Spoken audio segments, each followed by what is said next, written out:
الحمد لله نحمده ونستعينه ونستغفره ونتوكل عليه ونعوذ بالله من شرور أنفسنا ومن سيئات أعمالنا من يهده الله فلا مضل له ومن يضلل فلا هادي له وأشهد أن لا إله إلا الله وحده لا شريك له وأشهد أن محمدا عبده ورسوله اللهم صل على محمد وعلى آل محمد كما صليت على إبراهيم وعلى آل إبراهيم إنك حميد مجيد أما بعد فإن خير الكلام كلام الله وخير الهدي هدي محمد صلى الله عليه وسلم وشر الأمور محدثاتها وكل محدثة بدعة وكل بدعة ضلالة وكل ضلالة في النار أعوذ بالله من الشيطان الرجيم يا أيها الذين آمنوا اتقوا الله حق تقاته ولا تموتن إلا وأنتم مسلمون بسم الله الرحمن الرحيم يا أيها الذين آمنوا اتقوا الله ولتنظر نفس ما قدمت لغد واتقوا الله إن الله خبير بما تعملون. സൃഷ്ടാവും സംരക്ഷകനുമായ റബ്ബിനെ ജീവിതത്തിന്റെ എല്ലാ മേഖലയിലും കാത്തു സൂക്ഷിക്കണേ എന്ന് എല്ലാ സത്യവിശ്വാസികളെയും സത്യവിശ്വാസിനികളെയും ഉണർത്തുകയാണ്, ഉത്ബോധിപ്പിക്കുകയാണ്. നിങ്ങൾ വൈകുന്നേരം അങ്ങാടിയിൽ നിൽക്കുമ്പോൾ ഒരു കോള് വരികയാണ്, ഉപ്പേരിക്കുള്ളത് കൊണ്ടുവരും, നാളെ അത്താഴമല്ലേ. സമൂഹത്തിലെ സമുദായത്തിലെ ഒരു വലിയ ശതമാനം ആളുകൾക്ക് അപ്പോഴാണ് നോമ്പ് ഓർമ്മ വരുന്നത്. അല്ലെങ്കിൽ രാവിലെ ഭാര്യ ആദ്യ അത്താഴത്തിനു വേണ്ടി വിളിച്ചെഴുന്നേൽപ്പിക്കുമ്പോഴാണ് ഓർമ്മ വരുന്നത്. അതല്ലെങ്കിൽ ഏതെങ്കിലുമൊക്കെ ടെക്സ്റ്റൈൽസിന്റെയോ മറ്റു സ്ഥാപനങ്ങളുടെയോ ഒക്കെ പരസ്യങ്ങളിൽ റമദാൻ അനുബന്ധ കച്ചവടത്തിന്റെ ആഡുകൾ ചേർക്കപ്പെടുമ്പോഴാണ് ഓർമ്മ വരുന്നത്. യഥാർത്ഥത്തിൽ വ്യക്തി ജീവിതത്തിൽ പല കാര്യങ്ങൾക്കും വേണ്ടി നമ്മൾ ഒരുങ്ങാറുണ്ട്. വീട്ടിലൊരു കല്യാണം നിശ്ചയിച്ചു എന്ന് വിചാരിക്കുക, അല്ലെങ്കിൽ നമ്മളൊരു ദീർഘയാത്ര പോകുകയാണെന്ന് വിചാരിക്കുക, അല്ലെങ്കിൽ വീട്ടിൽ ഒരു പുതിയ കുഞ്ഞു വരാനിരിക്കുന്നു, മോളോ മരുമോളോ ഒക്കെ പ്രഗ്നന്റ് ആണ്. ഇങ്ങനെയൊക്കെ ഉണ്ടാകുമ്പോൾ അവിടെ എന്തെല്ലാം തരം ഒരുക്കങ്ങൾ ഉണ്ടാകും. പെട്ടെന്ന് പ്രസവവേദന ഇളകിയാൽ കൊണ്ടുപോകാനുള്ള വണ്ടി മുതൽ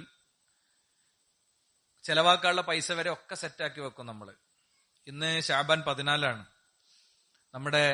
നമ്മുടെ മുന്നിൽ ഒരു 15-16 ദിവസം, 29 ശഅബാൻ കിട്ടണതെങ്കിൽ 30 തികഞ്ഞിട്ടില്ലെങ്കിൽ 15 ദിവസം അല്ലെങ്കിൽ 16 ദിവസമാണ് നമ്മുടെ മുന്നിൽ യഥാർത്ഥത്തിലുള്ളത്. എന്തെല്ലാം തരത്തിലുള്ള ഒരുക്കങ്ങൾ നമ്മൾ പൂർത്തീകരിച്ചിട്ടുണ്ട്. നാട്ടിൻപുറത്ത് നനച്ചുകുളി എന്ന് പറഞ്ഞൊരു പരിപാടി നമ്മൾ സാധാരണ കണ്ടുവരാറുണ്ട്. അതൊരു ആചാരമോ ഒരു അനുഷ്ഠാനമോ ഒന്നുമല്ല. ഒക്കെ ഒന്ന് അടുക്കി പൊറുക്കി വൃത്തിയാക്കി വെക്കുന്ന ഒരു രീതി പഴമക്കാർക്ക് ഉണ്ടായിരുന്നു. പള്ളിയാണെങ്കിലും വീടാണെങ്കിലും ഒക്കെ ഒന്ന് ഒരുങ്ങുന്ന ഒരു രീതി ഉണ്ടായിരുന്നു. അതുപോലും നമുക്ക് കൈമോശം വന്നോ എന്ന് നമ്മൾ ആലോചിക്കേണ്ടതാണ്. യഥാർത്ഥത്തിൽ ഖുർആൻ പറഞ്ഞ ഒരു വചനത്തിന്റെ അടിസ്ഥാനത്തിൽ നോമ്പിന്റെ ഒരുക്കങ്ങളെ കുറിച്ചാണ് ഇന്ന് ചില കാര്യങ്ങൾ നമ്മൾ പറയുന്നത്. യാ അയ്യുഹല്ലദീന ആമനൂ തഖുല്ലാഹ്, ഓ സത്യവിശ്വാസികളെ നിങ്ങൾ അല്ലാഹനെ സൂക്ഷിക്കണം. വൽ തൻദുർ നഫ്സു മാ ഖദ്ദമത് ലഗദീൻ, ഓരോ മനുഷ്യനും അവൻ നാളേക്ക് വേണ്ടി എന്ത് ചെയ്തു എന്ന് പരിശോധിക്കട്ടെ. വത്തഖുല്ലാഹ്, അവർ അല്ലാഹനെ സൂക്ഷിക്കട്ടെ. ആദ്യം ഇത്തഖുല്ല പറഞ്ഞിട്ട് പിന്നെയും പടച്ചോൻ ഇത്തഖുല്ല പറയാണ്, ഇന്നല്ലാഹ ഖബീറും ബിമാ തഅമലൂൻ, നിങ്ങൾ പ്രവർത്തിക്കുന്നതിനെ കുറിച്ചൊക്കെ പടച്ചോനെ നല്ലോണം അറിയാം എന്നാണ്. അപ്പൊ നമ്മൾ മരിച്ചുപോയാൽ നമുക്ക് കൊണ്ടുപോകാൻ നിസ്കാരം ഉണ്ടാകുമോ? നമ്മുടെ നിസ്കാരം കേട് കഴിഞ്ഞ നിസ്കാരമാണോ? നമ്മുടെ വാക്കും പ്രവൃത്തിയും ജീവിതവും സമീപനവും ഒക്കെ ഒരു നിമിഷം നമ്മൾ അവസാനിക്കുമ്പോൾ, മരണങ്ങളൊക്കെ പൊടുന്നതിനെയാണ്. ഈ കഴിഞ്ഞ ദിവസം വളരെ വേണ്ടപ്പെട്ട വളരെ അടുത്തൊരു സുഹൃത്ത് മരിച്ചു. അള്ളാഹു അദ്ദേഹത്തിന്റെ ഖബർ വിശാലാക്കി കൊടുക്കട്ടെ. അദ്ദേഹത്തിന്റെ ഇളയ കുഞ്ഞ് ക്യാൻസർ രോഗിയാണ്.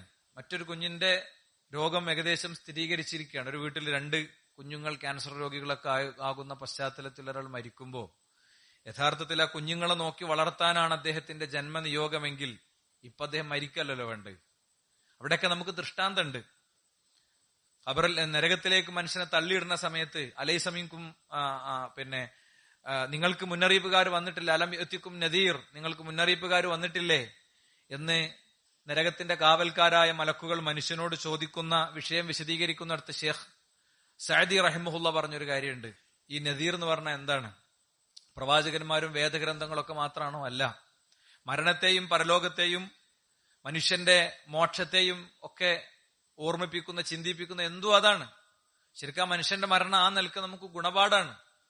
തന്റെ മക്കൾ, കുഞ്ഞുമക്കൾ, അവർ മഹാരോഗത്തിന് വിധേയപ്പെട്ടിരിക്കെ അവരെയും കൊണ്ട് ഏതെങ്കിലും ഓങ്കോളജിസ്റ്റിന്റെ അടുത്ത് പോകേണ്ട സാഹചര്യമുള്ള അദ്ദേഹം മരണത്തിന് കീഴടങ്ങുന്നു. 2-3 ദിവസം ബുദ്ധിമുട്ട്, പ്രയാസം, പിന്നെ അയാൾ മരിക്കുന്നു. അല്ലാഹു അദ്ദേഹത്തിന്റെ ഖബർ വിശാലാക്കി കൊടുക്കുമാറാകട്ടെ.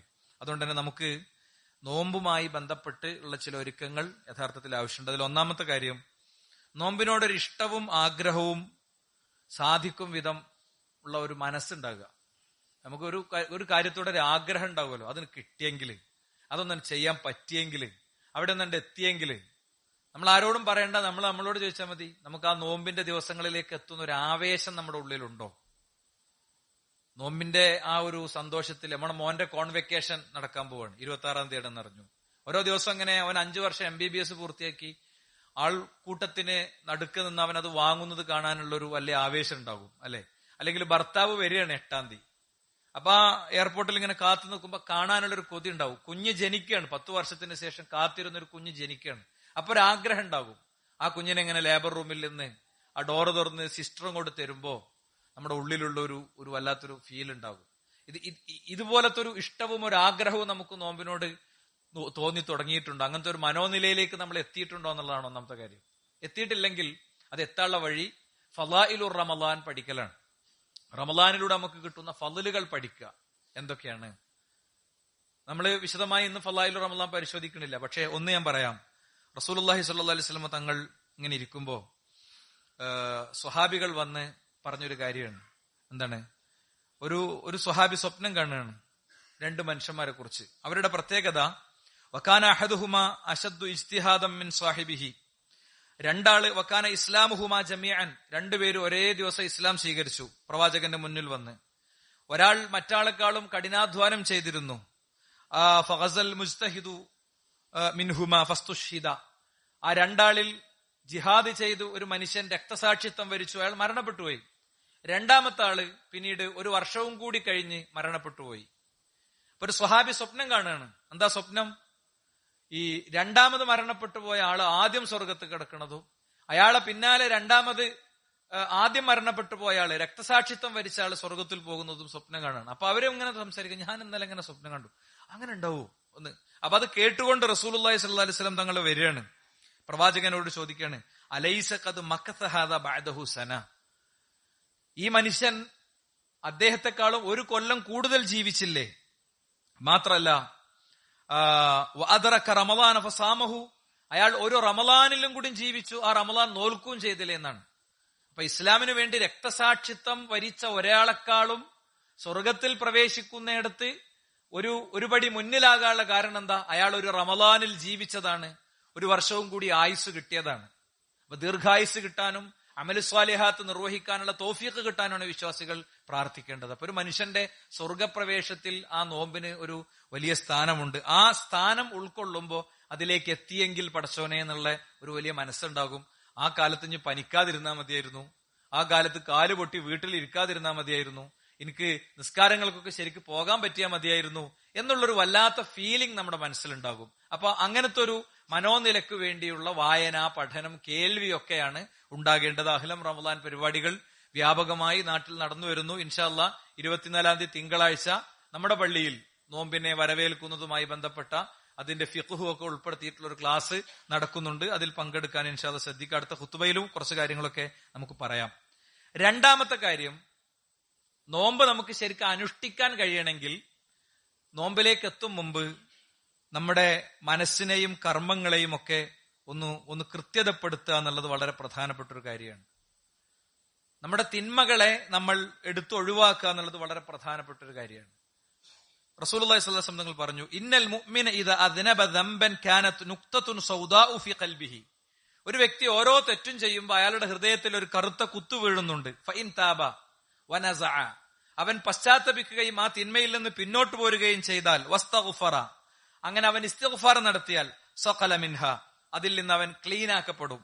ഇനിയോ വഇൻ സാദത് ഹത്താ യുഗല്ലഫ ബിഹ ഖൽബുഹു. എന്താ, ഒരു വ്യക്തി അങ്ങനെ തന്നെയാണ് തുടർന്നു പോയാൽ ആ വ്യക്തി പിന്നീട് ആ തിന്മയെക്കുറിച്ച് അയാൾക്കൊരു നിസ്സാര ഭാവത്തോടു കൂടെ 100% അതൊരു പ്രശ്നമല്ലാത്ത രീതിയിൽ അയാളുടെ ജീവിതത്തോട് അത് അങ്ങോട്ട് ചേരും. ഒരു പ്രശ്നം ഉണ്ടാവില്ല, ഒരു വിഷയമല്ലാതെ അതൻ ചേരും, അതിൽ അയാൾ മുഴുകിപ്പോകും. അങ്ങനെ കല്ലാ ബർറാന അലാ ഖുലൂബിഹിം, അവരുടെ ഹൃദയത്തിന് അടയാളം വീണിരിക്കുന്നു എന്നൊക്കെ ഖുർആൻ പറഞ്ഞത് ഇതിനെ കുറിച്ചാണ് എന്നാണ്. അപ്പൊ ശരിക്ക് റമദാനിലേക്ക് പ്രവേശിക്കുന്നതിന്റെ മുമ്പ് നിരന്തര ജീവിതത്തിൽ നമ്മൾ സ്ഥിരമായി ചെയ്യുന്ന തെറ്റുകൾ ഉണ്ടെങ്കിൽ അതിനൊക്കെ എടുത്ത് ഒഴിവാക്കുക. പ്രധാനമായും പുതിയ കാലത്ത് കാഴ്ചയുമായി ബന്ധപ്പെട്ട തെറ്റുകളാണ് കൂടുതൽ വരാനുള്ള സാധ്യത. കാഴ്ചയുമായി ബന്ധപ്പെട്ട തെറ്റുകൾ, കേൾവിയുമായി ബന്ധപ്പെട്ട തെറ്റുകൾ, അത്തരം കാര്യങ്ങളൊക്കെ ഒന്നുകൊണ്ട് ശരിയാക്കുക, അത്തരം കാര്യങ്ങളൊക്കെ ഒന്നുകൊണ്ട് ഒഴിവാക്കുക. അങ്ങനെ ഒഴിവാക്കേണ്ടത് യഥാർത്ഥത്തിൽ ആവശ്യമാണ്. തിന്മ ചെയ്യുന്ന വ്യക്തിയെക്കുറിച്ചുള്ള പണ്ഡിതന്മാരുടെ ഒരു നിരീക്ഷണം അങ്ങനെയാണ്. സഹൽ ഇബ്നു അബ്ദുല്ലാ റളിയല്ലാഹു അൻഹു പറയുന്നത്, അൽ ജാഹിലു മയ്യിത്തുൻ, ഒരു കാര്യം അറിയാതെ ചെയ്യണവൻ ഒരു മയ്യത്തിന്റെ സ്ഥാനത്താ. അത് തെറ്റാണെന്ന് മൂപ്പർക്ക് അറിയില്ല, മൂപ്പര് മുടി അങ്ങനെ കറുപ്പിച്ചു പോവുകയാണ്. ഇവിടെ ഏതെങ്കിലും ഒരു സാധു ഇരിക്കുന്നുണ്ടെങ്കിൽ അയാൾ ഓർമ്മ വരണ്ട, നമുക്ക് നമ്മൾ ഓർമ്മ വന്നാൽ മതി കേട്ടോ. മനുഷ്യന്മാർക്ക് എല്ലാ കാര്യം കൂടി ഒന്നും ഒറ്റടിക്ക് കിട്ടൂല, എല്ലാം ക്രമേണ ആൾക്കാർ പഠിച്ചു വരുള്ളൂ. അപ്പോ അയാളെ നമ്മൾ എന്ത് ചെയ്യണ്ട, അത് പറയുമ്പോ അയാൾ ഓർമ്മ വരണ്ട, മനുഷ്യന്മാർക്ക് മനസ്സിലാകാനും തിരുത്താനും വേണ്ടി പറയണം. ഒരാൾ മുടി എങ്ങനെ കറുപ്പിക്കാനേ പറ്റാത്തുള്ളൂ, കറുപ്പേ പറ്റാത്തുള്ളൂ. കറുപ്പല്ലാത്ത കളർ അയാൾക്ക് കൊടുക്കാം, ഒരു പ്രശ്നമല്ല. കറുപ്പ് പറ്റൂല എന്നേ റസൂൽ പറഞ്ഞിട്ടുള്ളൂ, സവാദ് പറ്റൂല എന്നേ പറഞ്ഞിട്ടുള്ളൂ, സവാദ് അല്ലാത്തത് കൊടുക്കാം. അപ്പൊ ഒരാളങ്ങനെ കറുപ്പിച്ചു പോകണം, അയാൾക്ക് കറുപ്പിക്കൽ അത്ര വലിയൊരു തെറ്റാണെന്ന് അറിയില്ല. അപ്പൊ അയാൾ എന്താണ്, ഒരു മയ്യത്തിന്റെ സ്ഥാനത്താണ്.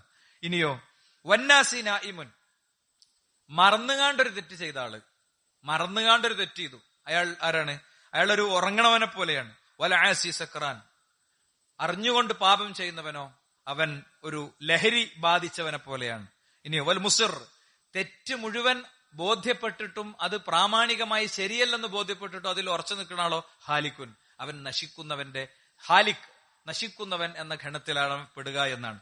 മാത്രല്ല ഈ നോമ്പിന്റെ മുമ്പ് ഇങ്ങനത്തെ ഒരു റിപ്പയർ വർക്ക് എന്നാണ് ഞാൻ പറയാം. റിപ്പയർ വർക്ക് ചെയ്യണം എന്ന് പറയാനുള്ള കാരണം എന്താ അറിയോ? നമുക്ക് നന്മകൾ, പിന്നെ പാപത്തിന്റെ ഏറ്റവും വലിയൊരു പ്രശ്നം എന്താന്ന് ചോദിച്ചു കഴിഞ്ഞാൽ, ആ പാപം ചെയ്യുന്ന വ്യക്തിക്ക് നന്മ ചെയ്യാനുള്ള അവസരം ഉണ്ടാവില്ല, അത് ആസ്വദിച്ച് ചെയ്യാൻ പറ്റൂല എന്നുള്ളതാണ്. അബൂ ജഅഫർ അൽ ബഖാൽ പറയുന്നത്, ദഖൽതു അലാ അഹ്മദ് ബിൻ യഹ്യ റഹിമഹുല്ലാ, അഹ്മദ് ബിൻ യഹ്യ റഹിമഹുല്ലാ എന്ന തബഉ താബഈന്റെ അടുത്ത് ഞാൻ പോയി. ഫറഅയ്തുഹു യബ്കി ബുകാഅൻ കസീറ, അദ്ദേഹം ഇങ്ങനെ ഇരുന്ന് കരയുന്നത് ഞാൻ കണ്ടു. എത്രത്തോളം മാ യകാദു യതമാലകു നഫ്സഹു, അദ്ദേഹത്തിന്റെ തന്നെ ശരീരത്തെ തന്നെ സ്വയം നിയന്ത്രിക്കാൻ കഴിയാത്ത വിധം സങ്കടപ്പെട്ടുകൊണ്ട് അദ്ദേഹം കരയുകയാണ്. ഫഖുൽതു ലഹു അഖ്ബിർനി മാ ഹാലുക്, എന്തു പറ്റി എന്ന് ഞാൻ ചോദിച്ചു. അപ്പോ അദ്ദേഹം ആ കാര്യം എന്റെ അടുത്തുനിന്ന് മറച്ചു വെക്കാൻ ശ്രമിച്ചു. അദ്ദേഹം എന്റെ അടുത്തുനിന്ന് മറച്ചു വെക്കാൻ, അറാദ അൻ യക്തുമനി, അദ്ദേഹം ആ കാര്യം പറഞ്ഞില്ല. പോട്ടെ എന്ന് പറഞ്ഞിട്ട് അയാൾ പെട്ടെന്ന് റിക്കവറായി കരച്ചിലൊക്കെ നിർത്തി എന്റെ കൂടെ ജോയിൻ ചെയ്യാൻ ശ്രമിച്ചു. പക്ഷേ ഫലം അദ്ഉഹു, ഞാൻ അദ്ദേഹത്തെ ഒഴിവാക്കിയില്ല, ഞാനത് പറയിപ്പിച്ചു അദ്ദേഹത്തെ കൊണ്ട്. അപ്പൊ അദ്ദേഹം പറഞ്ഞു, ഫാതനി ഹിസ്ബി അൽ ബാരിഹ, ഇന്നലെ രാത്രി ഞാൻ ഓതേണ്ടിയിരുന്ന എന്റെ ഖുർആൻ പാരായണം എനിക്ക് നഷ്ടപ്പെട്ടു. വല അഹ്സബ് ദാലിക ഇല്ലാ ലി അംറിൻ അഹ്ദസ്തുഹു, ഞാൻ ചെയ്ത എന്തോ ഒരു പുതിയ കാര്യം, എന്തോ ഒരു തെറ്റ്, ആ തെറ്റ് കൊണ്ടാണ്, പകലിൽ ഞാൻ ചെയ്തൊരു തെറ്റാണ് എന്റെ ആ ഖുർആൻ പാരായണത്തെ എനിക്ക് നഷ്ടപ്പെടുത്തിയത് എന്ന് ഞാൻ വിചാരിക്കുന്നു. മറ്റൊരു ഘട്ടത്തിൽ ഇമാം ഷാഫി റഹിമഹുല്ലാഹി ഇമാം അഹ്മദ് ബിൻ ഹംബൽ പറയുന്നുണ്ട്, ഇദാ കുൻത ലാ തസ്തതിഉ ഖിയാമൽ ലൈൽ, നിനക്ക് രാത്രി നിസ്കരിക്കാൻ കഴിയാത്തൊരു സാഹചര്യമുണ്ടെങ്കിൽ, വസിയാമൻ നഹാർ, സുന്നത്ത് നോമ്പുകൾ നോൽക്കാൻ കഴിയാത്തൊരു സാഹചര്യമുണ്ടെങ്കിൽ, ഫഅലം അന്നക മഹ്ബൂസുൻ ഖദ് ഖയ്യതക ദുനൂബക്, നീ ബന്ധിതനാണ്, നീ തടവറയിലാണ്, പാപങ്ങൾ നിനക്ക് കയ്യാമം വെച്ചിരിക്കുന്നു എന്ന് റസൂലുള്ളാഹി സ്വല്ലല്ലാഹി അലൈഹി വസല്ലം തങ്ങളുടെ വചനങ്ങളെ പഠിച്ച് പണ്ഡിതന്മാർ രേഖപ്പെടുത്തുകയാണ്. അപ്പൊ നമുക്ക് നോമ്പ് നോൽക്കാനുള്ള സംതൃപ്തിയോടുകൂടെ നോമ്പ് നോൽക്കാനും ആസ്വദിച്ചു നോൽക്കാനുമുള്ള അതിന്റെ ആത്മീയ സുഖം കിട്ടണമെങ്കിൽ, അതിന്റെ ആത്മീയ നിർവൃതി കിട്ടണമെങ്കിൽ പാപങ്ങൾക്കൊരു സ്റ്റോപ്പ് കൊടുത്ത് നമ്മൾ നോമ്പിനെ സ്വീകരിക്കുന്ന ഒരു അവസ്ഥ ഉണ്ടാകണം. മാത്രല്ല ബുഷർ ബിൻ ഹാരിസ് പറയാണ്, ലാ യജിദുൽ അബ്ദു ഹലാവത്തൽ ഇബാദ, ഒരടിമക്ക് ആരാധനയുടെ ആസ്വാദനം കിട്ടുകയില്ല, ഹത്താ യജ്അല ബൈനഹു ബൈന ശഹവാതി ഹായിതൻ മിൻ ഹദീദ്, അവന്റെ മനസ്സിലൂടെ കടന്നു വരുന്ന ഇച്ഛകൾക്കും അവനുമിടയിൽ അവനൊരു വലിയ ഇരുമ്പിന്റെ മതിൽ കെട്ടുന്നതുവരെ എന്നാണ്. അഥവാ ഇച്ഛകളെ അവൻ എടുത്തെറിയണം. അപ്പൊ നമ്മള് വ്യക്തിപരമായി പരിശോധിക്കുമ്പോ നമുക്ക് എന്തെല്ലാമാണോ കുഴപ്പങ്ങൾ തോന്നുന്നത്, ആ കുഴപ്പങ്ങളൊക്കെ നമ്മളൊന്ന് ക്ലിയർ ആക്കി എടുക്കുക, ശരിയാക്കി എടുക്കുക എന്നുള്ളത് നോമ്പിന്റെ മുമ്പ് യഥാവിധി നടക്കേണ്ട ഒരു കാര്യമാണ്. മൂന്നാമത്തെ ഒരു കാര്യം എന്ന് പറയുന്നത് പിന്നെ അനുഷ്ഠാനങ്ങളും കാര്യങ്ങളൊക്കെ നിർവഹിക്കാൻ ആവശ്യമായ ഒരു ക്രമീകരണം ഉണ്ടാക്കുക എന്നുള്ളതാണ്. എല്ലാ മാസവും പോലെ റമദാൻ മാസവും കഴിഞ്ഞു പോകരുത്. റമദാൻ സ്പെഷ്യലായിട്ട് റമദാനിൽ മാത്രം, പിന്നെ അത് കഴിഞ്ഞാൽ ഒന്നുമില്ല, അതിന്റെ മുമ്പ് ഒന്നുമില്ല, അത് വളരെ ആക്ഷേപാർഹമായ കാര്യമാണ് കേട്ടോ. അങ്ങനെ തന്നെ പണ്ഡിതന്മാർ പറഞ്ഞിട്ടുണ്ട്, കുൻ റബ്ബാനിയൻ ലാ റമദാനിയൻ, നീ പടച്ചോന്റെ ആളാകും, നീ റമദാന്റെ ആളാകല്ലേ എന്ന് പറഞ്ഞിട്ടുണ്ട്. അതുകൊണ്ടാണ് ഞാൻ പറഞ്ഞ നോമ്പിലേക്ക് എത്തും മുമ്പ് നമ്മളൊരു ക്രമീകരണം വരുത്തണം. നോമ്പിന് ശേഷമുള്ള തുടർച്ചകൾക്കും പ്ലാൻ ഉണ്ടാകണം. അതിനെന്തു വേണം? 30 ദിവസത്തെ ശരിയായി ഉപയോഗിക്കാൻ ആവശ്യമായ ഒരു ക്രമീകരണം ഉണ്ടാകുക എന്നുള്ളതാണ്. അപ്പോ മുഴുവൻ റമദാനും പൂർണ്ണമായി ഇത്തരം കാര്യങ്ങൾക്ക് മാറ്റിവെച്ച് വേറെല്ലാ കാര്യത്തിൽ നിന്നും വിട്ടു നിൽക്കാവുന്ന സാഹചര്യവും സാമ്പത്തികവും ചുറ്റുപാടുള്ളവരുണ്ടാവും. അവരങ്ങനെ തന്നെയാണ് ചെയ്യേണ്ടത്. ഒന്നരാടിട്ട് പണിയൊന്നുമില്ല, ഫുള്ള് പള്ളിയിലും കാര്യങ്ങളിലാണ്, അങ്ങനത്തെ ആൾക്കാർ അങ്ങനെയാണ് ആകേണ്ടത്. പിന്നെ രാത്രി കുറച്ചുകൂടിയും സജീവമായി റമദാൻ അല്ലാത്ത കാലത്തെക്കാളും ശ്രദ്ധിക്കാൻ പറ്റുന്നവർ അങ്ങനെയാണ് ശ്രദ്ധിക്കേണ്ടത്. അവസാനത്തെ 10 എന്തായാലും ഇത്തവണ എഴുത്തിക്കാഫിരിക്കും, എഴുത്തിക്കാഫ് എന്നുള്ളത് എനിക്ക് അറിയില്ല, ഞാൻ എന്തായാലും എഴുത്തിക്കാഫിരിക്കും എന്ന് തീരുമാനിക്കാൻ പറ്റുന്നവർ അങ്ങനെ ചെയ്യാണ് വേണ്ടത്. അപ്പൊ നമ്മൾ അതിനെന്ത് ചെയ്യണം? ഒരു പ്ലാൻ ഉണ്ടാക്കണം. കടന്റെ ഉദ്ഘാടനം, റമദാൻ കാലത്തേക്ക് വേണ്ട സാധനങ്ങൾ എടുക്കാന്, അല്ലെങ്കിൽ പെരുന്നാളിനുള്ള സാധനം എപ്പോ എടുത്താലും കിട്ടും, ഒരു പ്രശ്നമല്ല. റമദാനിൽ പർച്ചേസിന് അവസാനത്തെ 10 പർച്ചേസിന് വേണ്ടി പോകുമ്പോ നമ്മളെന്താ പറയണ? ന്യായം എന്താ പറയാ? മൗലവി അത് നമ്മളെ ഉപജീവനല്ലേ, എന്താ ചെയ്യാ? ഉപജീവനാണ്, സംശയമല്ല. ഉപജീവനത്തിന് അപ്പൊ പോണീനും കുഴപ്പമില്ല കേട്ടോ. പക്ഷെ നമുക്ക് നേരത്തെ ചെയ്തു വെക്കാവുന്ന കാര്യങ്ങൾ നേരത്തെ ചെയ്തു വെച്ചാ അതിലൊരു ബർക്കത്ത് പടച്ചോൻ വേറെ തരും, അതിലൊരു തൗഫീഖ് പടച്ചോൻ വേറെ തരും. അതേപോലെ ഇപ്പം ഡ്രസ്സിങ്, ബാക്കി കാര്യങ്ങളൊക്കെ, വസ്ത്രം എടുക്കല്, ബാക്കി കാര്യങ്ങളൊക്കെ ഏകദേശം 27-ാം രാവ് 28-ാം രാവ് അങ്ങനെ എത്തലാണ്. അവിടെ എത്തുമ്പോഴാണ് എന്നിട്ട് പോയിട്ടൊരു തിരക്കലുണ്ട്. അപ്പൊ ആ പൈസ അപ്പുണ്ടാക്കണ പൈസ അതിപ്പുണ്ടാക്കിയാലും ഉണ്ടാവും, അപ്പൊ എങ്ങനെയാണോ ഉണ്ടാക്കണത് അതിപ്പോഴും ഉണ്ടാവും. അപ്പൊ റമദാനിനെ നമ്മളൊന്ന് ക്രമീകരിച്ച് ഉപയോഗപ്പെടുത്തുക എന്നുള്ളതാണ് ഉദ്ദേശം. നോക്കൂ നിങ്ങൾ, ഖുദ്സിയ ഹദീസിൽ കാണാം, ഇബ്നു ആദം തഫറഖൽ ഇബാദത്തി, ആദമിന്റെ സന്തതി, നീ ആരാധനകൾക്കുള്ള സമയം ഉണ്ടാക്കൂ. സമയം ഉണ്ടാവൂല, അത് ഉണ്ടാക്കൂ. അംല അസ്വദറഖീനൻ, അങ്ങനെ ആരാധനകൾ സ്വയം ക്രമീകരണം വരുത്തി നിർവഹിച്ചാൽ, ഇപ്പൊ പണി ഇങ്ങനെ നടക്കണ്, ബാങ്ക് അവിടെ കൊടുക്കുന്നുണ്ടാവും, കുറെ കഴിഞ്ഞതിന്റെ ശേഷം ലൊഹ്റ് അസർക്ക് എത്തുമ്പോ പോഞ്ഞു പോയിട്ട് നിസ്കരിച്ചിട്ട് പോരും, അസർ മഗ്രിബിക്ക് എത്തുമ്പോ പോരും. ഇതേ ചങ്ങാതിക്ക് ഇതേ കാര്യം ആ സമയത്ത് നിർവഹിക്കുകയാണെങ്കിലും ഇങ്ങനെ തന്നെ ഉണ്ടാകും. അപ്പോഴും ഉണ്ടാവും രണ്ടാളവിടെ വെയിറ്റിംഗിൽ. 5:30 വന്ന് നിസ്കരിച്ചപ്പോഴും 2 ആളുണ്ട്, 4:19 ജമാഅത്തിന്റെ സമയത്ത് നിസ്കരിച്ചപ്പോഴും 2 ആളുണ്ട്, അല്ലേ? 2 ആളുണ്ട്. എന്നാലോ മൂപ്പരെ പറ്റി പിന്നെ മൂപ്പരപ്പാടം ഉണ്ടാവില്ല, ഒരു ജമാഅത്ത് കഴിഞ്ഞിട്ട് എത്തുള്ളൂ എന്നത് മനുഷ്യന്മാർക്ക് മനസ്സിലാവും.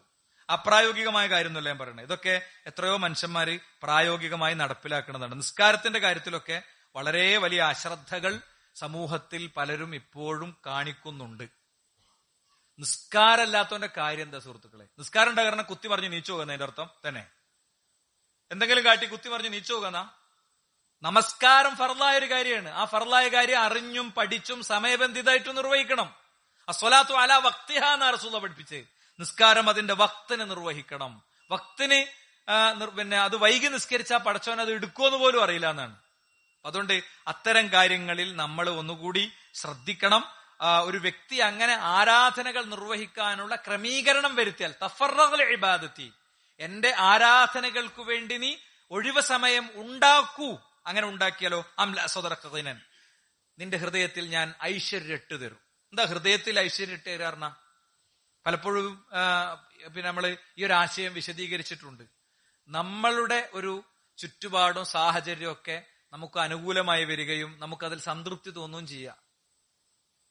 വേറുള്ളവന് തോന്നും 5 കാശിന് വകുപ്പില്ലാത്തവനോട്ടോ എന്താ എന്റെ കഥ എന്ന് ചിന്തിക്കും. പക്ഷെ നമ്മൾ വലിയ കോടീശ്വരനേക്കാളും സമാധാനത്തിലായിരിക്കും. ഈ കഴിഞ്ഞ ദിവസങ്ങളിൽ നമ്മളൊരു വാർത്ത കണ്ടു. 800 ബില്യൺ ഡോളേഴ്സിന്റെ കച്ചവടം നടത്തി കമ്പനി വിറ്റിന്റെ ശേഷം ഇനിയിപ്പോ എന്താ ചെയ്യാന്ന് ആലോചിച്ച് ടെൻഷൻ അടിച്ച് 27-കാരൻ പിന്നെ സൈക്കാട്രിസ്റ്റിനെ കാണിച്ച കഥ, അമേരിക്കയിലെ സമ്പന്നനായ 27 വയസ്സുകാരന്റെ കഥ നമ്മൾ കണ്ടു. അപ്പൊ അതിന്റെ അർത്ഥം എന്താ? അയാളുടെ അക്കൗണ്ടിൽ 800 ബില്യൺ ഡോളേഴ്സ് ഉണ്ട്, പക്ഷെ അയാൾക്ക് മനസ്സമാധാനമല്ല. ഇപ്പൊ മനസ്സമാധാനം എന്ന് പറയുന്ന സാധനം അത് പടച്ചോൻ വേറെ കൊണ്ടുവന്ന് ഇട്ടേണ്ട കാര്യമാണ്.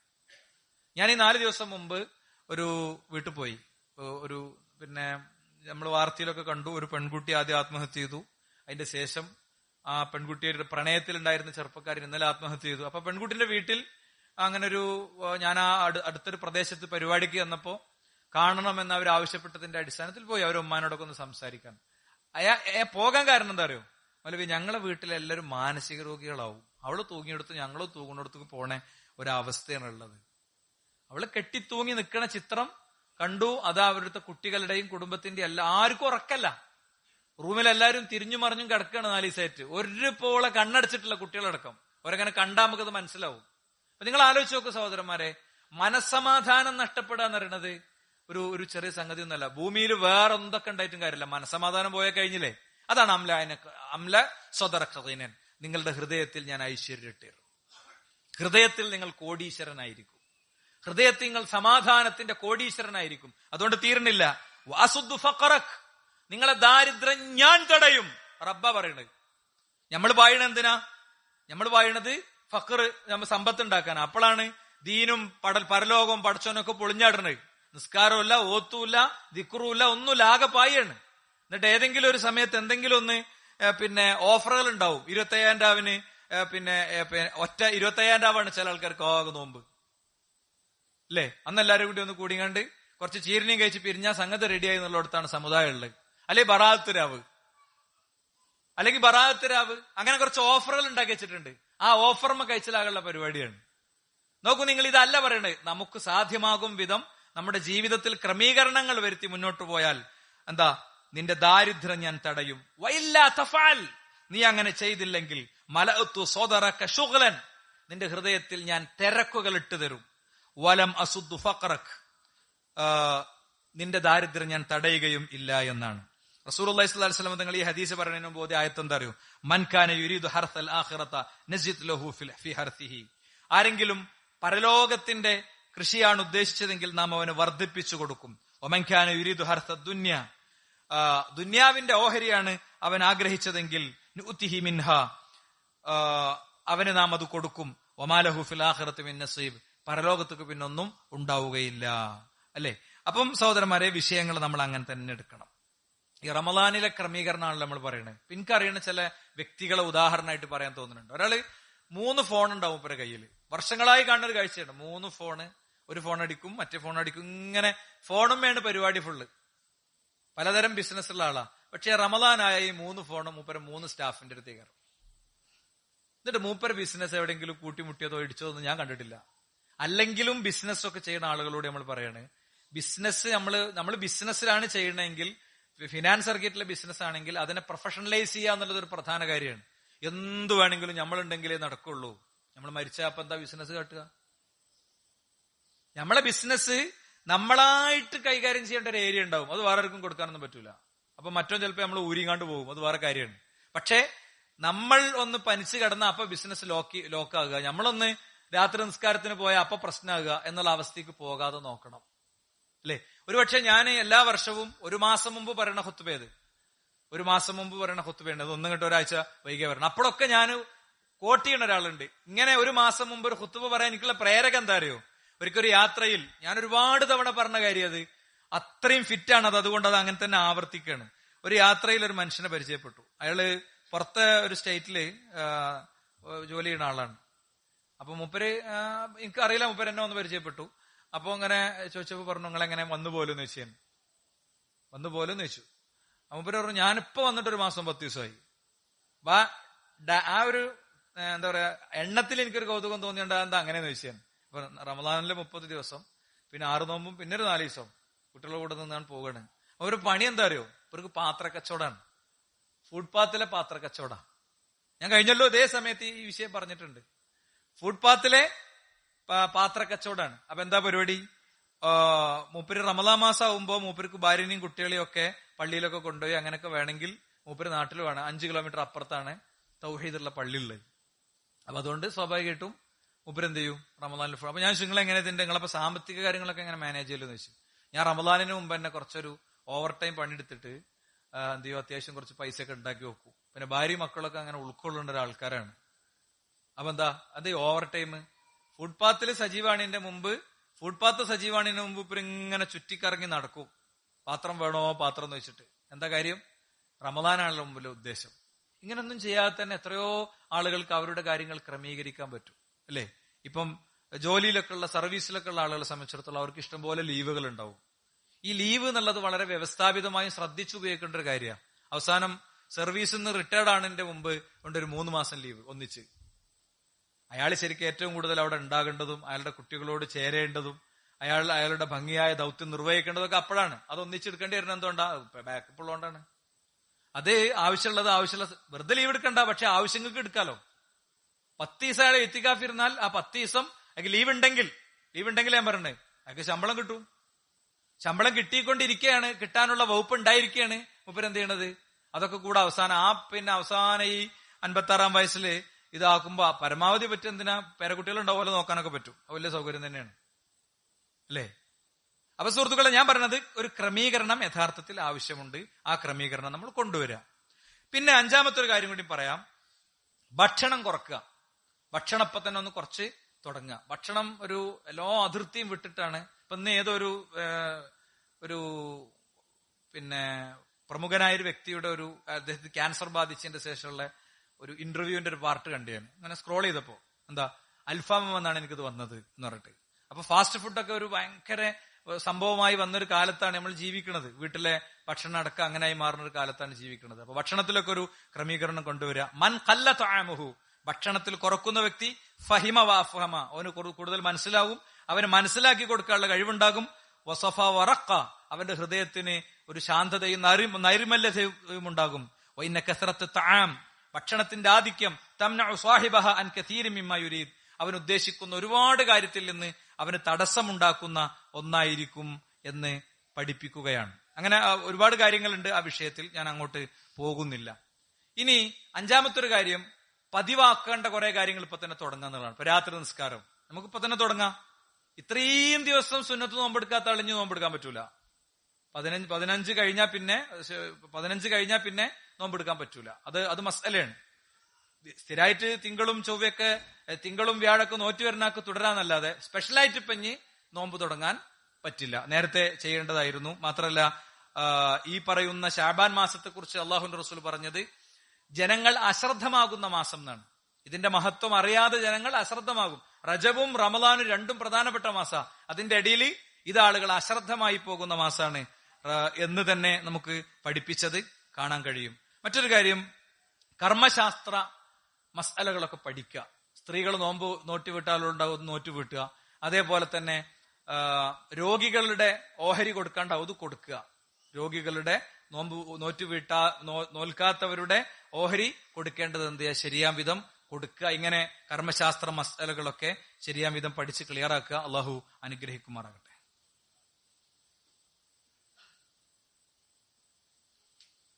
അൽഹംദുലില്ലാഹി വസ്സലാത്തു വസ്സലാമു അലാ റസൂലില്ലാഹി വഅലാ ആലിഹി വസഹ്ബിഹി അജ്മഈൻ. അമ്മാ ബഅദ്. സൃഷ്ടാവും സംരക്ഷകനുമായ റബ്ബിനെ ജീവിതത്തിന്റെ എല്ലാ മേഖലയിലും കാത്തു സൂക്ഷിക്കണേ എന്ന ഒരിക്കൽ കൂടി ഉണർത്തുകയാണ്, ഉത്ബോധിപ്പിക്കുകയാണ്.